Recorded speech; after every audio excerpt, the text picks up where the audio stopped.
Мы все знаем, что волшебной палочки не существует, но существует волшебная закваска, которая делает ароматный хлеб.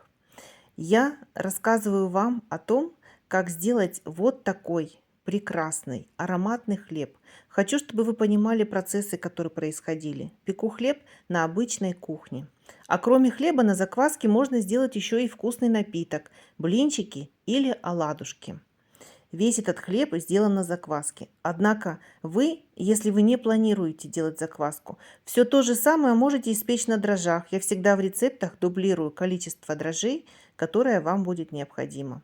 И даже хлеб, испеченный на дрожжах, будет намного вкуснее хлеба, купленного вами в магазине, потому что вы точно знаете, что вы положили в этот хлеб, потому что вы сделали его с любовью, своими руками, для своих родных и близких. Посмотрите, какая это красота.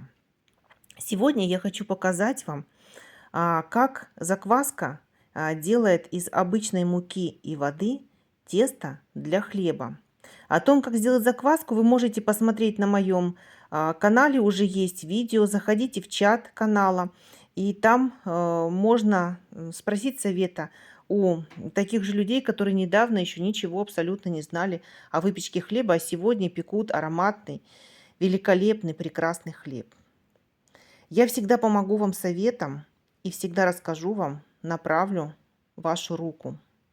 Посмотрите, когда мы замешиваем тесто, у нас получается вот такая неказистая, некрасивая масса, клейкая, вяжущая, рвется она. И вообще это просто становится страшно, когда вы смотрите на это тесто. Вот это сейчас тесто из цельнозерновой муки, а перед этим я показывала тесто высокой гидратации на фокаччо. Я замесила их буквально за 5 минут.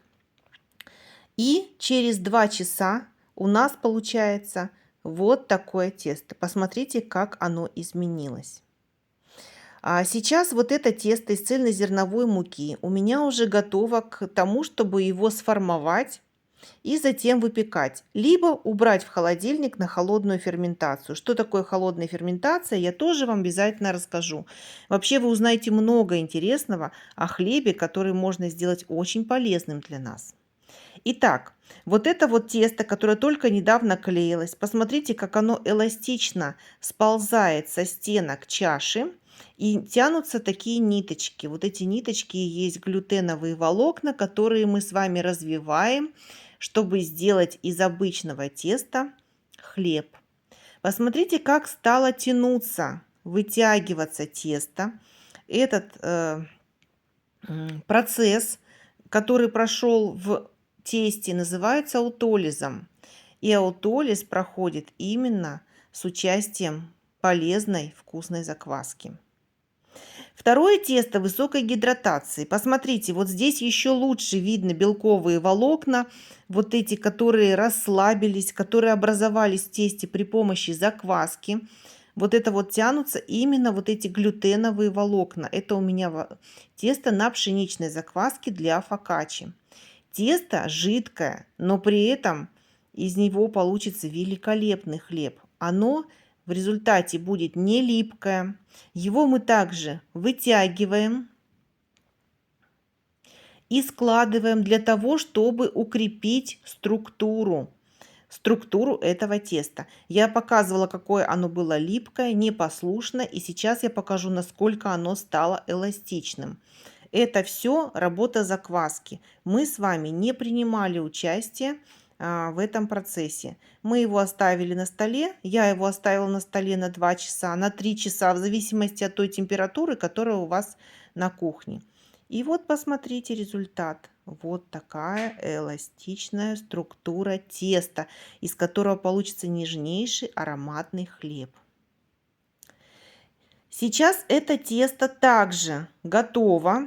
Вот когда оно тянется вот так со стенок чаши, когда оно выходит из чаши, и чаша остается абсолютно чистая, вот когда оно тянется вот так вот высоко, это тесто готово к тому, чтобы из него пекли фокаччо. То есть через 2-3 часа, если ваше тесто достигло вот такого результата, вы можете либо его выкладывать в какую-то форму, дать ему расстояться до пузырьков, сделать пузырьки, как я показывала, и печь фокаччу. Либо убрать на ночь на холодную ферментацию в холодильник или в холодное место, где у вас есть 5-6 градусов, а утром печь из него хлеб. Я так и сделала.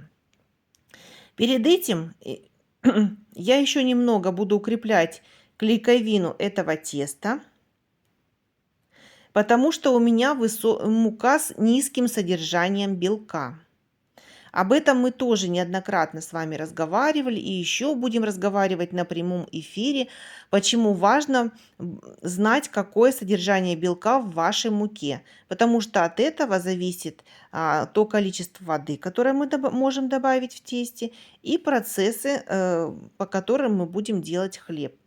Посмотрите, несмотря на то, что тесто, видите, как удивительно, тесто жидкое, но оно не липнет ни к рукам, ни к столу. Оно эластичное, оно такое приятное, дрожащее. Это просто терапевтическое какое-то действие. Всегда подходите к изготовлению теста для хлеба с хорошими, добрыми мыслями о тех людях, которых вы будете угощать этим хлебом. Все, я немножко укрепила клейковину теста, убираю его в холодное помещение или в холодильник для того, чтобы оно у меня стало еще вкуснее. Второе тесто из цельнозерновой муки. Здесь меньшая гидратация. Здесь у меня 680 миллилитров воды на килограмм теста. Кто давно печет, уже знает, что это значит. Кто не знает, оставайтесь на канале, вы узнаете много интересного о хлебе. Посмотрите, оно выходит из чаши и абсолютно чаша чистая. Сейчас мы также немножечко укрепим его клейковину, но здесь слишком стараться не нужно, потому что здесь другая мука цельнозерновая и здесь маленький процент гидратации. Вот буквально так 2 раза сложила. Видите, какое упругое получается тесто? Вы на него нажимаете, оно восстанавливается. И пузырьки появляются уже на поверхности. Вот сейчас можно это тесто сформовать в формовочные корзины. Как формовать, я сейчас покажу. И дальше оставить на столе на 2 часа, чтобы немножко подошло, и печь, либо в этих формовочных корзинах оставить на ночь. Я оставляю на ночь в холодильнике, а завтра буду печь из него хлеб. Вот эту липкую сторону мы должны закрыть вовнутрь и оставляем хлеб буквально на 15 минут, чтобы он полежал на столе, немножко расслабился и приготовился к формовке. Кстати, если у вас нет формовочных корзин, если у вас нет шпателя, это не значит, что вы не можете испечь хлеб. Изначально, когда я начинала печь несколько лет назад хлеб, у меня не было никаких приспособлений. Сначала попробуйте испечь. Если вы поймете, что это ваше, что вам нравится это, тогда будете закупать уже необходимые материалы, которые, конечно, облегчат ваш труд. Сейчас я растягиваю тесто и буду его формовать. Это один из способов формовки, который также укрепляет клейковину, и способ этот называется ламинация. Вы растягиваете максимально тесто на столе, и затем мы будем его складывать. Кстати, вот сейчас как раз самое время, чтобы внести в это тесто какие-то семена. Вы можете растянуть его таким образом и засыпать любые семечки. Кунжутные, семя льна, в общем, все, что вы хотите, тыквенные семечки и так далее. И затем завернуть. Тогда семена у вас распределятся наиболее равномерно по буханке хлеба. Растягивайте, насколько у вас хватает места на столе, и затем просто вот таким образом начинаете складывать. Вместо расстоечных корзин вы можете использовать обычную чашку пластиковую, в которую положите чистое полотенчико и также сверху засыпите его мукой. для того, чтобы полотенце не прилипло к чаше. И ставьте в холодное место. Будет у вас такая же форма буханки абсолютно. Сейчас вот наша задача очень плотно вот так вот сформовать тесто, чтобы в нем образовалось напряжение. Тогда вам будет как раз удобнее и лучше создать вот этот гребень, который так все любят, высокий. Чашу для формовки обычно посыпают рисовой мукой, потому что рисовая мука не намокает и не впитывается в тесто. Однако, если у вас нет рисовой муки, вы абсолютно точно можете использовать любую другую. Иногда я использую другую муку, которая у меня есть под рукой. Рисовая мука также не горит в духовке, и с ее использованием лучше видны рисунки и орнаменты на хлебе. Сверху я также подсыпаю рисовой мукой, потому что когда вы оденете пакет или шапочку, то верх может прилипнуть к ней. Поэтому посыпаю и убираю в холодильник. Другой способ формовки, который вы можете использовать, вы можете выбрать любой способ формовки, который вам нравится. Это, как я называю, пеленание. Вот так выпрямляя, делаете квадрат или круг и начинаете пеленать, а потом сворачиваете тесто. Напомню, что наша с вами задача сделать тесто как можно более упругим, переплести волокна, которые мы с вами так долго развивали путем аутолиза и с помощью нашей закваски.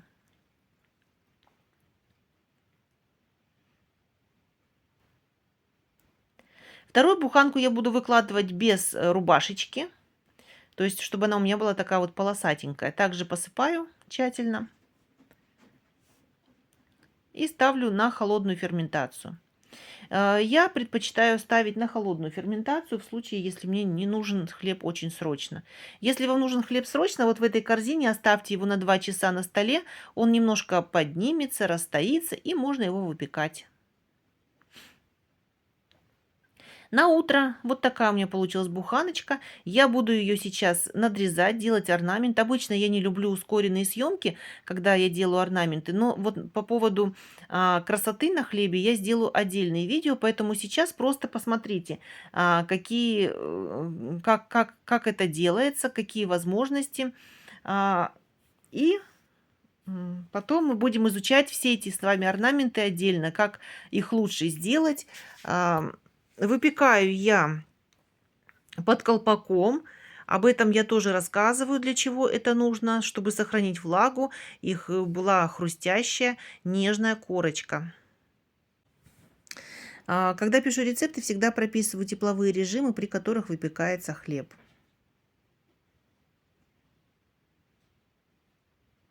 Я надеюсь, что я заинтересовала вас в выпечке хлеба. Буду готова помочь вам, если у вас будут какие-то вопросы.